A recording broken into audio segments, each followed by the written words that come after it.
আমি পরে ফোন দিলাম ওনাকে, বললাম যে কি অবস্থা, কাজে আলহামদুলিল্লাহ ভালো আছে। কিন্তু অবাক হয়ে গেছে, এরকম যাকে ডাক্তার ফেরত দিয়েছে উনি এখন ভালো আছে। ক্যান্সার, তাও পাকস্থলীতে ক্যান্সার, মারাত্মক জায়গাতে।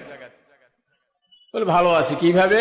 কয় যে সূরা আনআমের 17 নম্বর আয়াত, ওয়াই ইয়ামসাসকাল্লাহু বিদুররিন ফালা কাশিফা লাহু ইল্লা হু।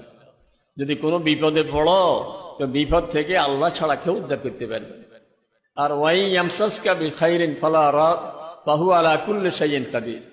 ওয়াই ইয়ামসাসকাল্লাহু বিদুররিন ফালা কাশিফা লাহু ইল্লা হু ওয়াই ইয়ামসাসকা বিখাইরিন ফাহুয়া আলা কুল্লি শাইইন কাদির।